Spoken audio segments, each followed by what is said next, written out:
कहानी की शुरुआत में एक छोटे से बच्चे को दिखाया गया जो बिल्कुल गरीब था। उसका नाम डिगी था। डिगी गंदे कपड़े पहनकर एक दिन स्कूल में चला गया। स्कूल में जाने के बाद काओ नाम का टीचर उसे देखते ही डांटना शुरू कर दिया। उसने कहा कि तुम इतने गंदे क्यों रहते हो। तभी वहाँ पर यूएन नाम की टीचर आ गई। यूएन डिगी का ख्याल रखती थी। उसके बाद डिगी जब क्लासरूम के अंदर गया, काओ सारे बच्चों से उनके बारे में पूछ रहा था। तभी उसके हाथ से पेन नीचे गिर गया। तभी डिगी ने पेन को उठाकर उसे देना चाहा तो काओ ने लेने से साफ इनकार कर दिया। काओ ने फिर से डिगी को पेन को नीचे रखने के लिए कहा। उसके बाद डिगी ने पेन को नीचे रखा और चुपचाप जाकर सीट पर बैठ गया। इधर डिगी के पिता, जिसका नाम टी था, वह मजदूर का काम किया करता था। टी चाहता था कि उसका बेटा एक अच्छे से स्कूल में पढ़े और एक अच्छा लड़का हो। कुछ देर बाद डिगी ने देखा कि सैंडी नाम का लड़का अपने दोस्तों के साथ CJ1 नाम का एक खिलौना लिया हुआ था। वो खिलौना काफी महंगा था, सिर्फ उसी के पास था। तभी डिगी वहाँ पर आ गया और वो भी उसे देखने लगा। सैंडी एक शरारती बच्चा था। उसने डिगी को धक्का दिया और वहाँ से हटा दिया। सैंडी अपने दोस्तों के साथ दूसरों बच्चों को भी परेशान किया करता था। तभी उसके सामने एन नाम की बड़ी सी लड़की खाना खा रही थी। सैंडी अपने दोस्तों के साथ उसका मजाक उड़ाया और उसे वहाँ से भगा दिया। और तभी वहाँ पर डिगी आया। उसने कहा कि तुम लड़कियों को परेशान करते हो। तभी सैंडी ने कहा कि तू अपनी गंदी शक्ल लेकर यहाँ से दफा हो जा। अगले दिन डिगी अकेला बाहर खड़ा था और उसके जूते पूरी तरह फटे हुए थे। कुछ देर बाद वहाँ पर एन भी आ गई। एन डिगी की एक अच्छी दोस्त बनना चाहती थी। एन ने डिगी से पूछा कि क्या तुम्हारे पास जूते नहीं हैं? उसने बताया कि मेरे सारे जूते फटे हुए हैं, मेरे पिता कूड़ेदान से लाए हुए थे। इधर ली काफी मेहनत का काम कर रहा था। वह ठीक से काम नहीं कर पाया तो उसके मालिक ने उसे काम से निकालने का फैसला किया। उसने कहा कि तुम काम ठीक से नहीं कर पाते हो, मैं तुम्हें नौकरी से निकाल दूंगा। तभी ली ने कहा कि मुझे नौकरी से मत निकालो, मैं इस काम को कर लूंगा।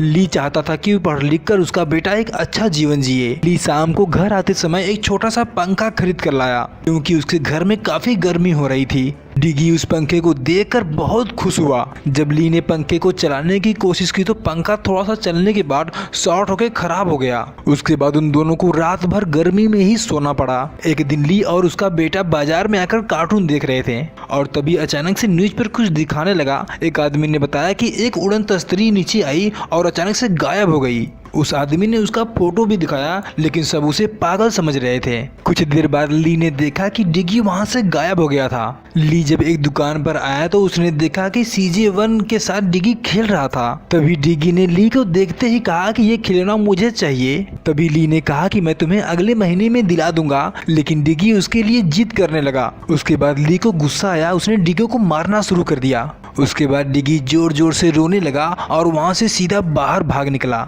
ली ने जब बाहर आकर देखा तो यूएन डिगी को समझाने की कोशिश कर रही थी। यूएन एक अच्छी टीचर थी, डिगी का बहुत ख्याल रखती थी। रात के समय में ली कूड़े में जाकर डिगी के लिए जूते खोजने की कोशिश कर रहा था और आसमान से आई हुई उड़न तस्तरी वहीं पर थी। ली ने उसके बाद एक खराब जूता निकाला और गलती से उसके ऊपर ही फेंक दिया। और तभी ली ने देखा कि एक खराब टीवी अचानक से चालू होने लगी। जब ली ने उस टीवी को उठाकर देखने की कोशिश की और पलक झपकते ही उड़न तस्तरी वहां से गायब हो गई। उसके बाद ली वहां से वापस आ गया। उसने कूड़े में से एक खिलौना लेकर आया हुआ था और वो खिलौना उसी उड़न तस्तरी से आया हुआ था। डिगी उसे देखते ही उसे बॉल समझकर खेल रहा था। हर रोज की तरह डिगी उसके साथ खेल रहा था। उसमें से कुछ बाहर निकला हुआ था। डिगी उसे बार बार दबाने की कोशिश करता रहा। तभी उसने अचानक से दबाकर एक बार जोर से घुमा दिया। जब उसमें कुछ अजीब सा होने लगा तो डिगी ने उसे भूत समझकर बाहर फेंक दिया। उसके बाद डिगी जोर जोर से चिल्लाने लगा था। ली जब बाहर जाकर देखा तो उसे वहाँ कोई नजर नहीं आया, लेकिन डिगी डर के मारे बार बार जोर जोर से चिल्लाता रहा। उसके बाद डिगी ने उसे चोरी से देखने की कोशिश की, लेकिन वो कुछ अजीब सा हरकत कर रहा था। डिगी उसे देखते ही फिर से जोर जोर से चिल्लाने लगा और तभी ली ने उसे गुस्से में उठाकर उसी अलमारी में बंद कर दिया जहाँ पर CJ7 था। डिगी ने कुछ देर बाद देखा कि वही बॉल एलियन डॉग में बदल चुका था। ली के काम पे जाने के बाद वो दोनों एक दूसरे के साथ खूब बातें किए और डिगी उसे देखकर काफी खुश भी था। डिगी ने उसका नाम CJ7 भी रख दिया था। वो दोनों खूब मस्ती करने के बाद डिगी ने देखा कि उसके घर में हमेशा खराब एप्पल आते थे, लेकिन उसने अपने जादू से उसे ठीक कर दिया था।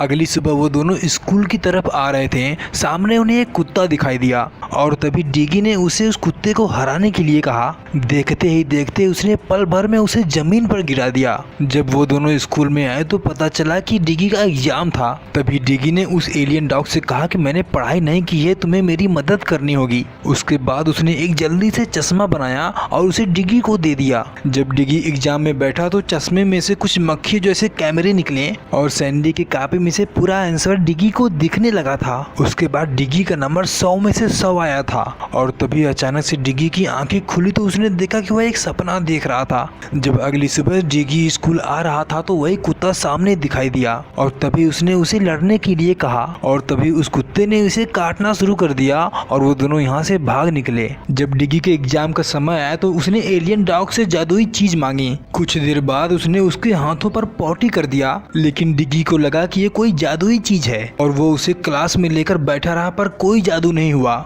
तभी सैंडी ने देखा कि डिगी अपने हाथों में पॉटी लेकर बैठा हुआ है। सैंडी ने गुस्से से उसके मुंह पर चिपका दिया। उसके बाद डिगी ने उसे गुस्से में एक कचरे के डब्बे में डालकर वहां से जाने लगा। जब वह कुछ दूर गया तो उसे लगा कि वह एक गलत कर रहा है। उसके बाद जब वह दौड़ते हुए वहां पर गया तो उसने देखा कि पूरा डब्बा खाली था। गाड़ी वाला उसे उठाकर वहां से लेकर चला गया था। उसके बाद वह रोते हुए घर पर आया तो उसने देखा कि CJ7 वहां पर पहले से ही था। जब ली ने एलियन डॉग को देखा तो उसने डिगी से कहा कि ये तुम्हें कहां से मिला, क्योंकि वह ली को देखने में बहुत ही अजीब सा दिख रहा था। और तभी ली ने उसे हिला डुला कर देखा और कहा इसमें बैटरी कहां पर लगती है। जब वो दोनों रात में सोए हुए थे तो एलियन डॉग ने देखा कि पंखा खराब हुआ था। उसके बाद उसने अपनी शक्तियों से उसे ठीक कर दिया और पंखा चलना शुरू हो गया था। अगली सुबह ली जब स्कूल आते हुए दिखाई दिया तभी वहां पर सैंडी और सैंडी के दोस्तों ने उस एलियन डॉग को देख लिया था। उसके बाद सैंडी और उसके दोस्तों ने उसे पकड़कर रबड़ की तरह खींचना शुरू कर दिया था।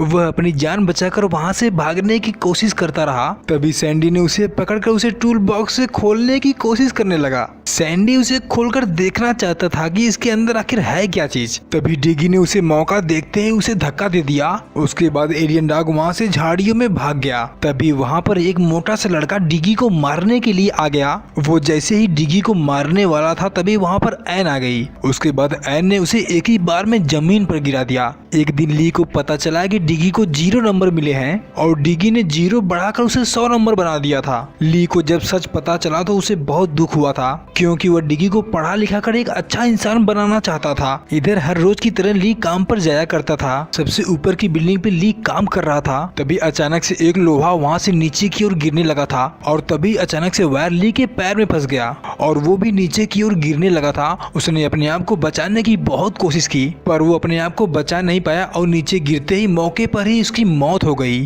फिर भी उसे हॉस्पिटल में ले जाया गया, लेकिन डॉक्टर ने उसे साफ साफ मना कर दिया। उन्होंने कहा कि हम उसे बचा नहीं सकते क्योंकि वह मर चुका है। इधर यूएन ने डिगी को बताया कि तुम्हारे पिता इस दुनिया में नहीं रहे। इतना सुनते ही डिगी जोर जोर से रोने लगा था। कुछ देर बाद एलियन डॉग को दिखाया गया। वो भी वहीं पे था जहाँ पर ली की डेड बॉडी थी। उसने देखा कि ली मर चुका है। तभी उसने अपनी शक्तियों से ली को जिंदा कर दिया। जब अगली सुबह हुई तो डिगी सोया हुआ था। जब उसकी आंखें खुली तो उसने देखा कि ली उसके बगल में सोया हुआ था। डिगी उसे देखते ही वो जल्दी से उठकर बैठ गया। उसके बाद ली भी उठकर बैठ गया था। डिगी उसे पकड़कर जोर जोर से रोने लगा। कुछ देर बाद वहाँ पर एलियन डॉग दिखाया, लेकिन उसकी हालत पूरी तरह खराब हो चुकी थी। कुछ देर बाद जैसे लगा कि वह मर चुका है और वह मरते ही एक डॉल में बदल गया। उसके बाद ली ने उसे करंट देकर जिंदा करने की बहुत कोशिश की, पर कोई फायदा नहीं हुआ। अगले दिन ली को दिखाया गया कि यूएन को ली ने प्रपोज कर दिया है और इधर डिगी देखता है कि उसके सामने ढेर सारे एलियन डॉग उसकी तरफ भागते हुए आ रहे हैं।